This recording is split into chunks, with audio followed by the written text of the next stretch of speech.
Baik, perkenalkan nama saya Serina Anggrani Wilakore, NIM 22190019, kelas A. Di video ini saya akan membahas tentang proyek akuntansi sektor publik. Kita masuk pada slide yang pertama, yaitu dengan pengertian regulasi publik. Regulasi publik adalah suatu aturan atau kebijakan yang dibuat oleh pemerintah atau lembaga berwenang. Regulasi ini bertujuan untuk mencapai tujuan sosial ekonomi dan lingkungan demi kesejahteraan publik. Yang berikut ada tahap-tahap dan penyebarluasan regulasi publik, yaitu regulasi ini memastikan untuk masyarakat memahami dan mematuhi regulasi tersebut. Dan perancang regulasi akuntansi sektor publik. Perancang regulasi ini adalah lembaga atau otoritas pemerintah yang berwenang seperti Kementerian Keuangan atau lembaga standarisasi akuntansi publik.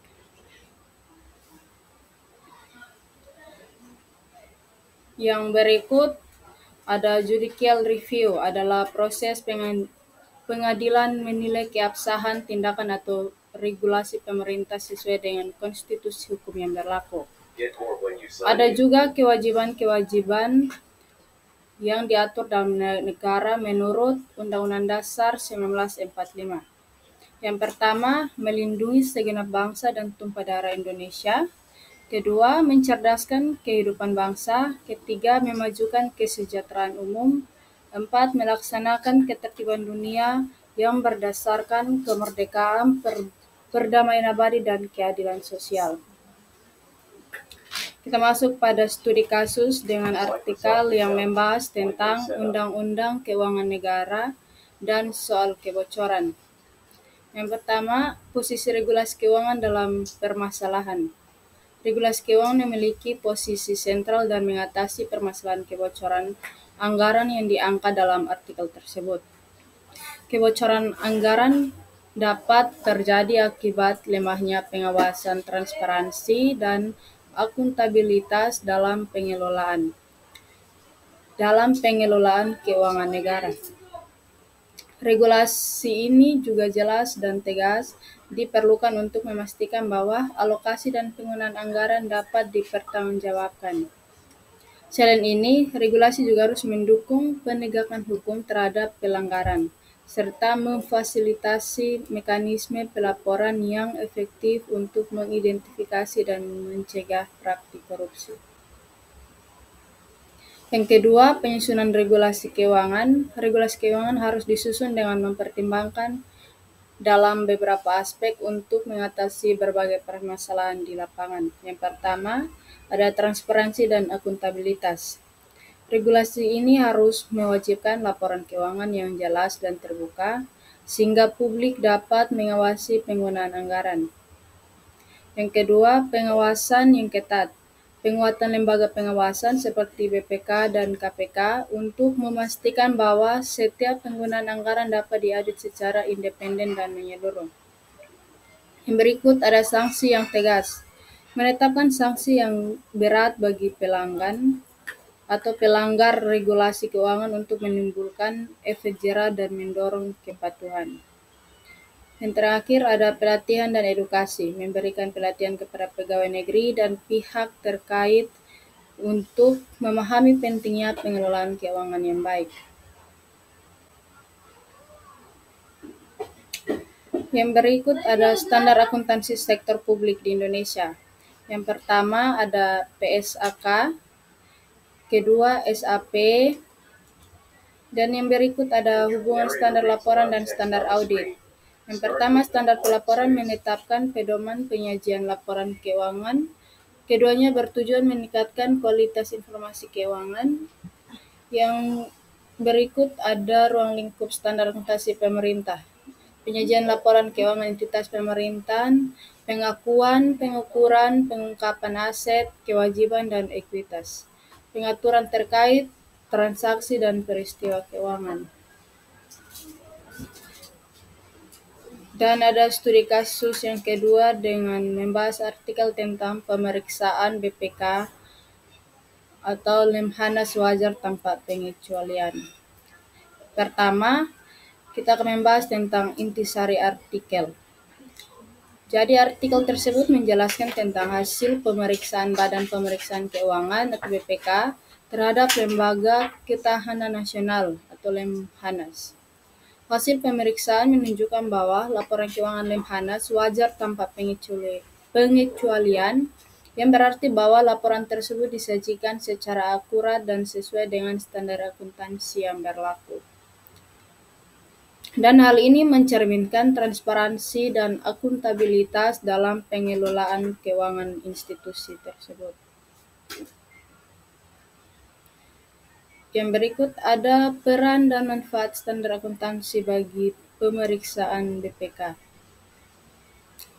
Jadi standar akuntansi berfungsi sebagai pedoman dalam penyusunan laporan keuangan, memastikan bahwa informasi yang disajikan dapat dipercaya dan konsisten. Bagi BPK, standar ini sangat penting karena meningkatkan kualitas laporan dengan mengikuti standar laporan keuangan menjadi lebih akurat dan dapat dipertanggungjawabkan, dan memudahkan proses pemeriksaan. Standar yang jelas memungkinkan BPK untuk melakukan pemeriksaan secara sistematis dan efisien, dan mendorong transparansi. Penerapan standar akuntansi yang baik membantu mencegah penyelewengan dan memastikan penggunaan anggaran publik yang bertanggung jawab. Dengan demikian, standar akuntansi sangat berperan dalam memastikan bahwa pelaporan keuangan lembaga pemerintahan dapat diperiksa dengan baik dan menghasilkan penilaian yang objektif dari BPK. Yang pertama, ada akuntansi sektor publik. Pertama, dipelajari sendiri karena memiliki tujuan, prinsip, dan pengguna laporan yang berbeda dibandingkan dengan sektor swasta. Dua, contoh keunikan akuntansi sektor publik. Pengguna basis akuntansi khas yang akrual tergantung pada jenis entitas dan regulasi yang berlaku. Laporan keuangan sering mencakup laporan pengguna anggaran dan kinerja yang berfokus pada akuntabilitas sosial. Ada juga perbedaan sektor publik dan swasta, menurut Likerman dan Taylor. Yang pertama, laporan sektor publik lebih berfokus pada pengelolaan sumber daya dan kinerja pelayanan publik, sedangkan swasta lebih pada laba dan aset. Yang kedua, laporan sektor publik cenderung menyajikan informasi yang lebih kompleks dan berorientasi pada program, sedangkan swasta lebih terstruktur untuk analisis finansial.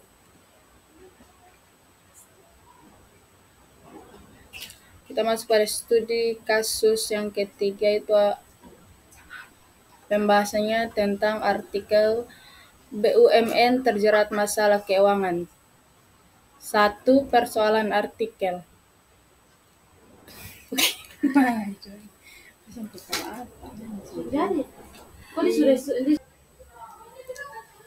Artikel ini membahas tantangan dalam pengelolaan keuangan di organisasi publik, khususnya badan usaha milik negara atau BUMN dan organisasi publik, dan memperbandingnya dengan perusahaan swasta.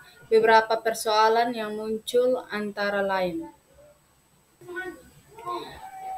ada 4, yaitu transparansi dan akuntabilitas. Banyaknya BUMN yang kurang transparan dalam laporan keuangan yang menyebabkan masalah kepercayaan publik dan kesulitan dalam pengawasan. Kedua, birokrasi. Struktur birokrasi yang kompleks di BUMN sering menghambat pengambilan keputusan yang cepat dan efisien, berbeda dengan perubahan swasta yang lebih fleksibel.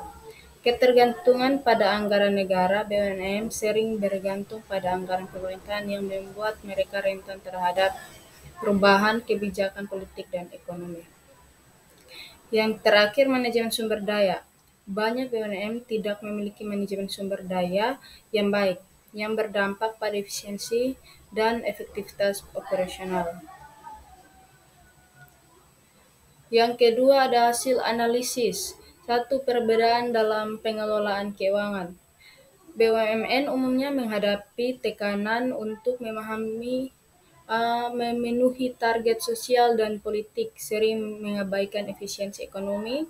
Dua, perusahaan swasta fokus pada profitabilitas dan keberlanjutan dengan pengelolaan keuangan yang lebih berbasis pada analisis risiko dan keuntungan. Dua, akuntabilitas dan pengawasan. BUMN seringkali tidak memiliki sistem pengawasan yang memadai yang bisa mengakibatkan penyalahgunaan wewenang. Ketiga, efisiensi operasional. Di perusahaan swasta, inovasi dan pengurangan biaya menjadi prioritas utama. Keempat, dampak ekonomi. Pertama, masalah keuangan yang terjadi pada BUMN dapat berdampak luas pada ekonomi nasional. Kebangkrutan atau kinerja buruk BUMN bisa mengganggu sektor-sektor lain dan menciptakan ketidakpastian ekonomi. Kerangka konseptual akuntansi sektor publik merumuskan prinsip-prinsip dasar dan tujuan akuntansi yang berkaitan dengan laporan keuangan entitas publik. Ini mencakup definisi pengukuran dan penyajian informasi keuangan yang relevan bagi pengambilan keputusan di sektor publik. Yang kedua ada karakteristik kualitatif, mencakup informasi yang bermanfaat untuk pengambilan keputusan, informasi yang bebas dari kesalahan material dan bias, memungkinkan keterangan bandingan antara periode dan entitas. Yang berikut ada tahapan dan pengadaan barang dan jasa. Ada 4 identifikasi. Yang pertama itu mengidentifikasi kebutuhan dan merencanakan pengadaan. Kedua itu menginformasikan tentang pengadaan kepada publik. Ketiga, menerima dan mengevaluasi penawaran. Keempat, mengumumkan pemenang dan menandatangani kontrak.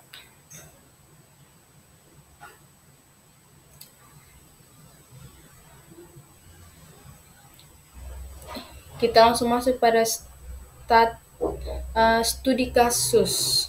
Yang terakhir itu dengan perlunya transparansi keuangan parpol. Jadi yang pertama itu fokus pembahasan dalam artikel-artikel ini kemungkinan besar pembahasannya penting dalam transparansi keuangan dan partai politik atau parpol. Ini bisa mencakup bagaimana parpol mengelola dana laporan keuangan dan pengawasan terhadap penggunaan dana.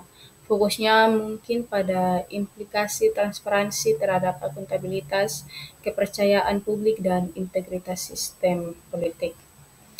Yang kedua itu perlunya penerapan akuntansi dalam partai politik. Jadi penerapan akuntansi dalam parpol sangat penting untuk beberapa alasan. Itu yang pertama transparansi.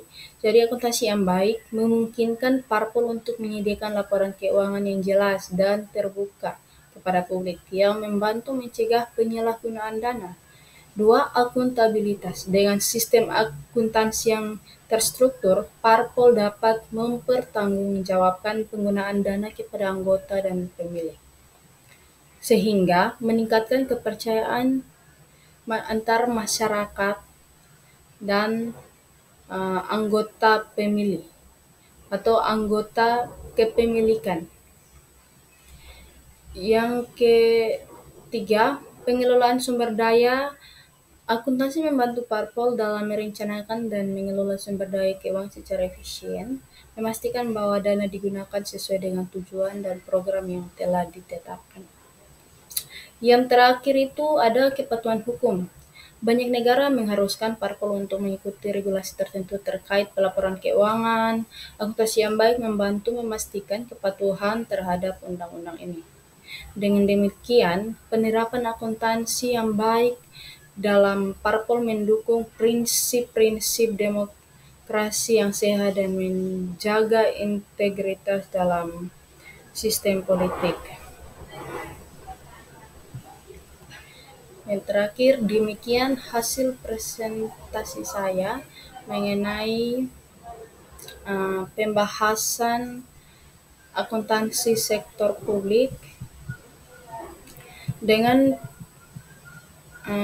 materi membahas mengenai regulasi publik, standar akuntansi publik, bagaimana standar akuntansi publik dan akuntansi sektor swasta.